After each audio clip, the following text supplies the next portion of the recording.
A paz do nosso Senhor Jesus Cristo, eu sou Veridiana Costa e estamos aqui hoje para mais um dia de leitura. Senhor Deus e Pai, glorificado e exaltado és o teu santo nome. Muito obrigada, Pai, por mais um dia de vida. Agradeço por sua bênção e por sua proteção. Muito obrigada, Senhor, pelos teus livramentos, Pai. Nos abençoe nesta leitura. Que cada palavra sua, Senhor, seja ensinamento em nossas mentes e em nossos corações. Nos inspire e nos direcione sempre a Ti, em nome de Jesus. Lembrando que estamos lendo o profeta Jeremias, né? E aí estamos no capítulo 11, a quebra da aliança. A palavra que veio a Jeremias, da parte do Senhor, dizendo: Ouve as palavras desta aliança, falai aos homens de Judá e aos habitantes de Jerusalém. Dize-lhes, pois, assim diz o Senhor, Deus de Israel: Maldito o homem que não escutar as palavras desta aliança, que ordenei a vossos pais, no dia em que os tirei da terra do Egito, da fornalha de ferro, dizendo: Dai ouvidos à minha voz e fazei conforme a tudo quanto vos mando. Vós serei o meu povo e eu serei o vosso Deus. A fornalha de ferro aqui, porque na época eles faziam tijolos, né? Eles eram escravizados no Egito, né? Lembra que Faraó os tratava com mão de ferro, né? E eles ficaram cativos no Egito por 400 anos, e foram quando clamaram muito ao Senhor. E então o Senhor levantou Moisés e Arão, que guiaram o povo. Moisés que guiou o povo, né, segundo com o sentimento do Senhor, que o Senhor o escolheu, e Arão era simplesmente o intérprete, vamos dizer assim, né, o mediador entre Moisés e o povo, né? Versículo 5: Para que confirme o juramento que fiz a vossos pais, de dar-lhe uma terra que manasse leite e mel, como se vê neste dia. Então respondi e disse: Amém, ó Senhor. E disse-me o Senhor: Proclama todas estas palavras nas cidades de Judá e nas ruas de Jerusalém, dizendo: Ouve as palavras desta aliança e cumpre-as, porque deveras adverti a vossos pais no dia em que os tirei da terra do Egito até o dia de hoje, madrugando, protestando e dizendo: Dai ouvidos à minha voz. Porém não ouviram, nem inclinaram seus ouvidos. Antes andaram cada um conforme o propósito do seu coração malvado.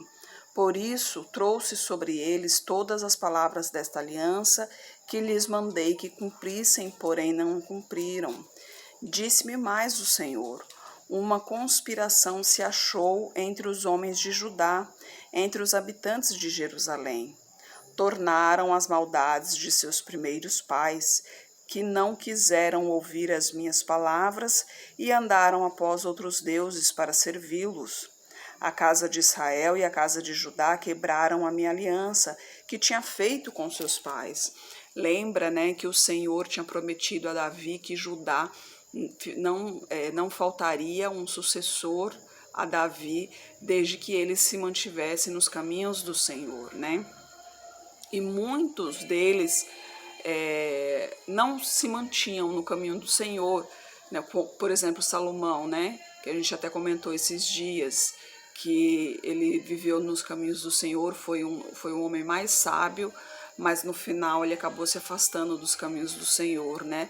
Acabou se prostituindo com outros deuses, né? Se envolveu com mulheres que não devia e se envolveu com seus costumes, né? Muitos outros não andaram nos caminhos do Senhor, mas os seguintes voltavam, os seguintes, né? Os que subiam ao trono, os próximos, eles andavam no caminho do Senhor.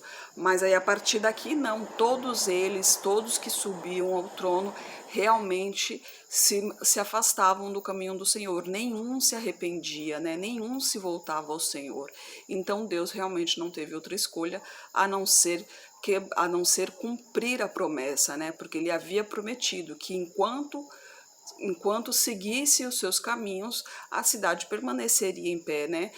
Teria uma descendência de Davi no trono, mas a descendência de Davi não cumpriu a promessa, então, obviamente, Deus também não iria cumprir a promessa, né? Porque, aliás, cumpriu a promessa, né? De tirar a descendência de Davi, já que a descendência não seguia os caminhos do Senhor, né? E foi, portanto, que ele dizimou a cidade de Judá e de Jerusalém. E a gente continua aqui no versículo 11. Portanto, assim diz o Senhor: Eis que trarei mal sobre eles, de que não poderão escapar. Por isso clamarão a mim, mas eu não os ouvirei. Então irão as cidades de Judá e os habitantes de Jerusalém e clamarão aos deuses a quem eles queimaram incenso. Estes, porém, de nenhum modo os livrarão no tempo do seu mal, porque segundo o número das tuas cidades são os teus deuses, ó Judá, e segundo o número das ruas de Jerusalém, levantastes altares à imprudência, altares para queimardes incenso a Baal. Tu, pois, não ores por este povo, nem levantes por ele clamor nem oração, porque não os ouvirei no tempo em que eles clamarem a mim por causa do seu mal. Que direito tem a minha amada na minha casa, visto que com muitos tem cometido grande lascívia? Crês que os sacrifícios e as carnes santificadas poderão afastar de ti o mal? Então saltarias de prazer. Chamou o Senhor o teu nome oliveira verde, formosa por seus deliciosos frutos, mas agora a voz de um grande tumulto acendeu fogo ao redor dela e se quebraram os seus ramos, porque o Senhor dos exércitos, que te plantou, pronunciou contra ti o mal pela maldade da casa de Israel e da casa de Judá, que para si mesma fizeram, pois me provocaram a ira queimando incenso a Baal. Aí não teve jeito, né? Deus insistentemente ficou chamando a atenção de todos ali para que se voltassem ao Senhor, para que se arrependessem de seus maus caminhos, né? Deu todas as oportunidades e eles não quiseram. Então, Deus abriu mão deles, né? E ali já não tinha mais opção, já não tinha mais jeito, porque o povo mesmo escolheu o caminho mau, o povo mesmo escolheu servir aos deuses, aos falsos deuses, né? Porque afinal de contas não existe outros deuses, né? E sendo assim, perderam realmente a oportunidade de salvação, né? E a gente continua na conspiração para matar Jeremias no versículo 18. E o Senhor me fez saber, e assim o soube. Então me fizestes ver as suas ações.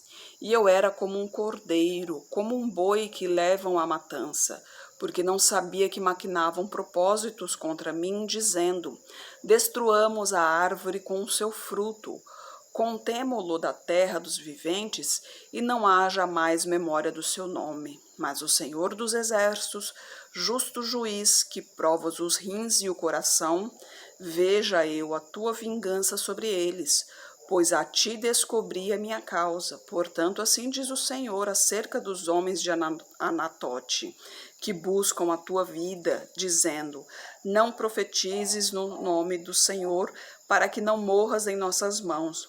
Portanto, assim diz o Senhor dos exércitos: eis que os castigarei.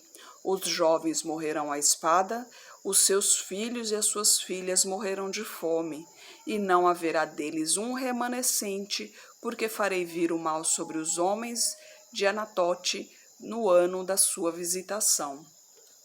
Olha só, né? Eles planejaram matar Jeremias simplesmente porque Jeremias era um profeta do Senhor. Ele estava profetizando o que o Senhor revelou a ele, né? E eles, obviamente, não gostavam da profecia, já que a profecia revelava que Deus realmente estava insatisfeito com a vida deles ali, com o procedimento deles, porque eles recusavam-se a andar nos caminhos do Senhor, né? E é isso que sempre acontece mesmo, né? Quem anda nos caminhos do Senhor, o mundo não gosta de saber a verdade. Tem aquele velho ditado, né? A verdade dói. E realmente o ditado faz justiça mesmo, né?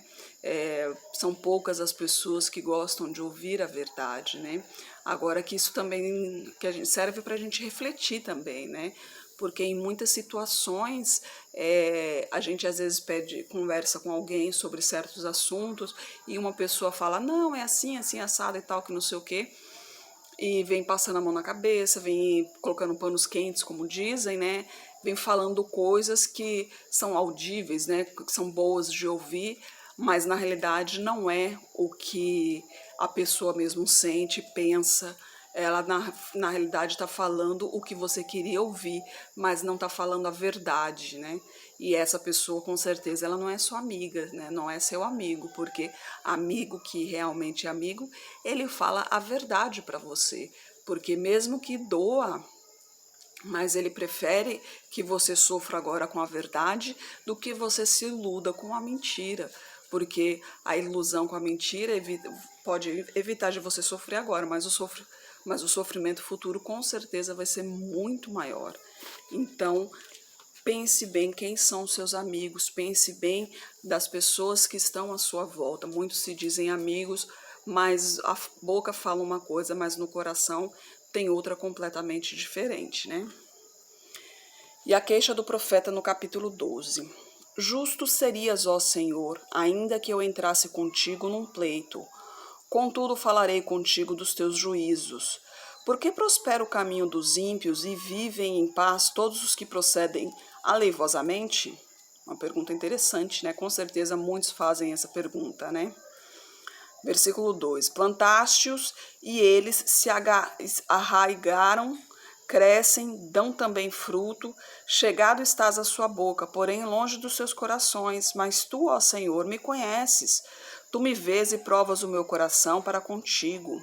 Arranca-os como as ovelhas para o matadouro e dedica-os para o dia da matança. Até quando lamentará a terra e se secará a erva de todo o campo? Pela maldade dos que habitam nela, perecem os animais e as aves, porquanto dizem, ele não verá o nosso fim. Se te fadigas correndo com homens que vão a pé, como poderás competir com os cavalos? Se tão somente numa terra de paz estás confiado, como farás na enchente do Jordão? Porque até os teus irmãos e a casa de teu pai, eles próprios procedem deslealmente contigo. Eles mesmos clamam após ti em altas vozes. Não te fieis neles, ainda que te digam coisas boas. Desamparei a minha casa, abandonei a minha herança, entreguei a amada da minha alma na mão de seus inimigos. Tornou-se a minha herança para mim como leão numa floresta. Levantou a sua voz contra mim, por si eu a aborreci. A minha herança é para mim ave de rapina de várias cores. Andam as aves de rapina contra ela em redor. Vinde, pois, ajuntai todos os animais do campo, trazei-os para a devorarem. Muitos pastores destruíram a minha vinha, pisaram o meu campo, tornaram em desolado deserto o meu campo desejado. Em desolação a puseram, e clama a mim na sua desolação. Toda a terra está desolada, porquanto não há ninguém que tome isso a sério.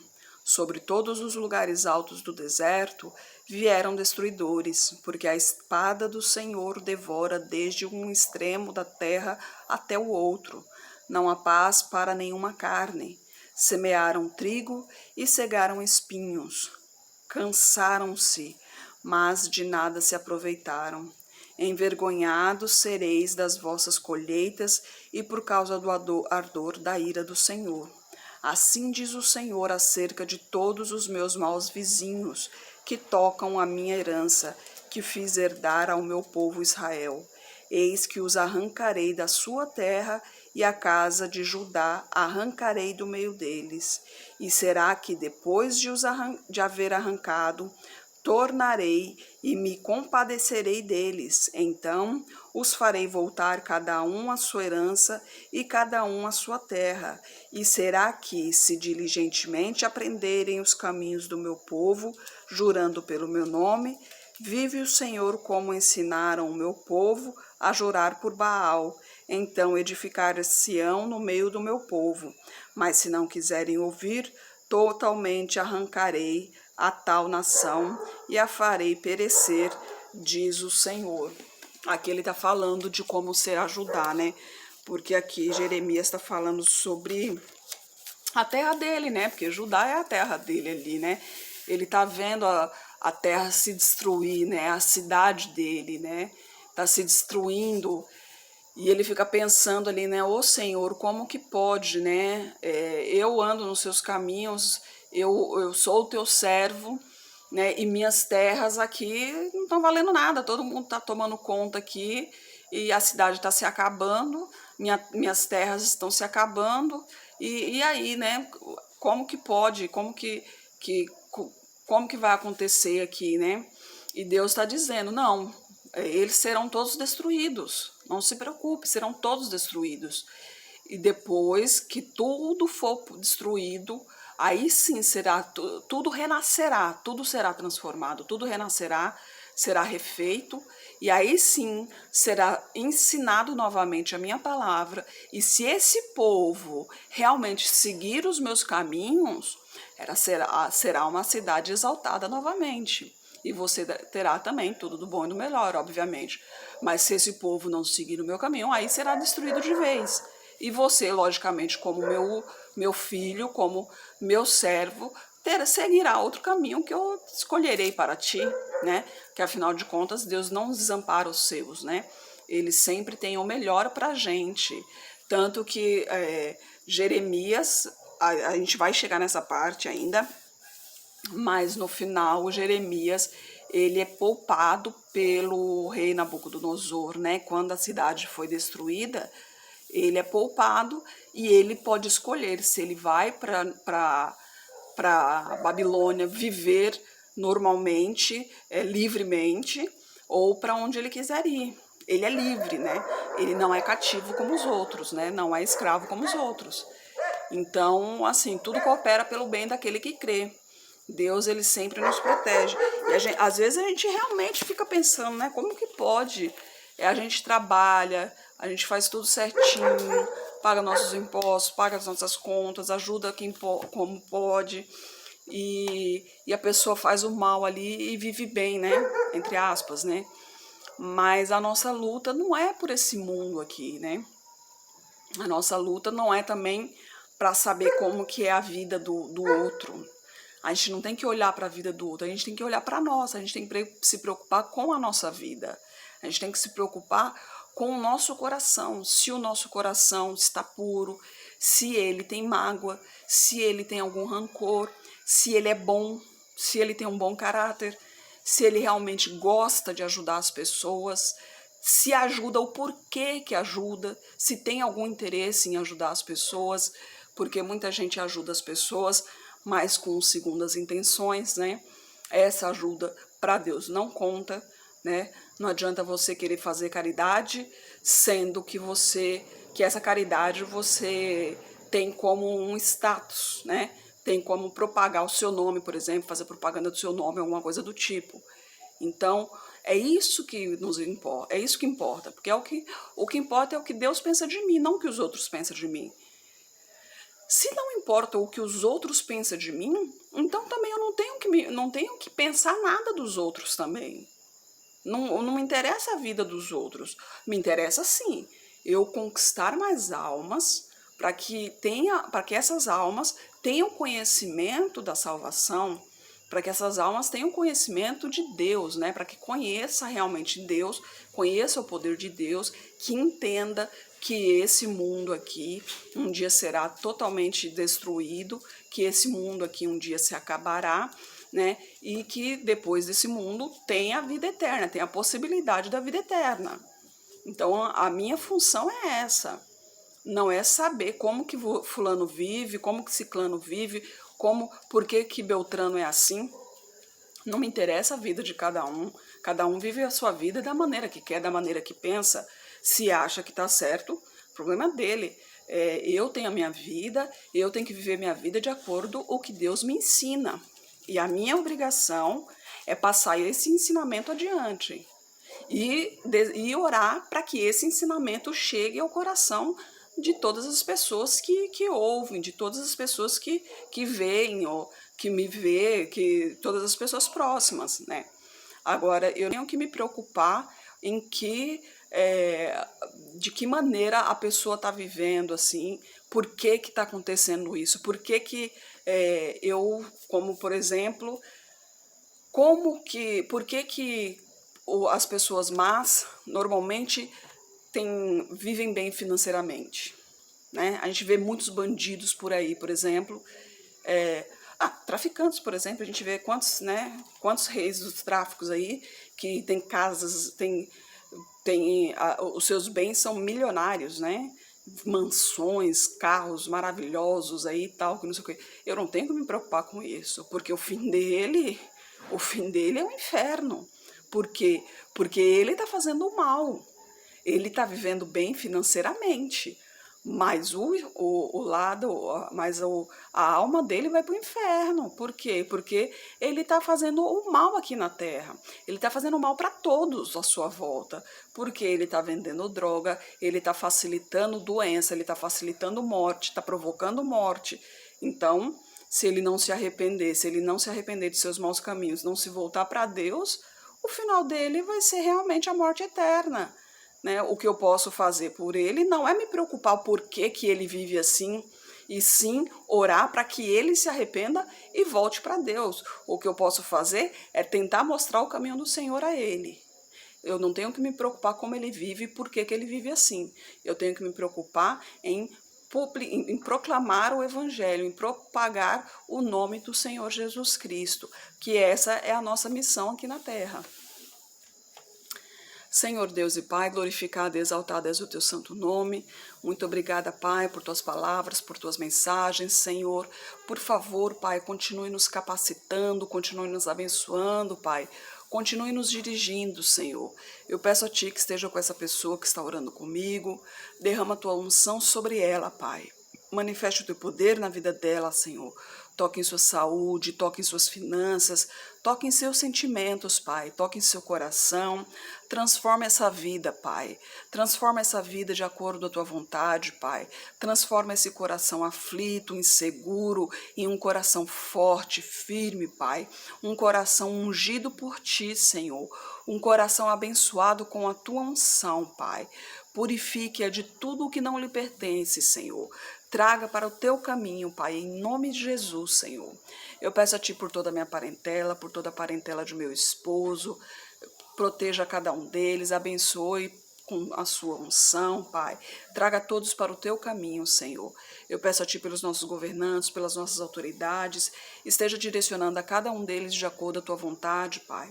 Peço a Ti pelos Teus servos, Senhor, pelos Teus filhos. Nós necessitamos de Ti, precisamos de mais intimidade contigo, Pai. Precisamos conhecer mais a Tua palavra, Pai. Precisamos mais proximidade, mais intimidade contigo, Senhor. Que Jesus Cristo esteja sempre ao nosso lado, nos guiando e nos protegendo, Pai. Nos capacite cada vez mais para proclamarmos o Teu Evangelho, Senhor. Nos posicione em lugares que mais necessitam de Ti, Senhor. É o que eu oro em nome de Jesus. Amém. Que Jesus Cristo esteja em seu coração e que Deus abençoe.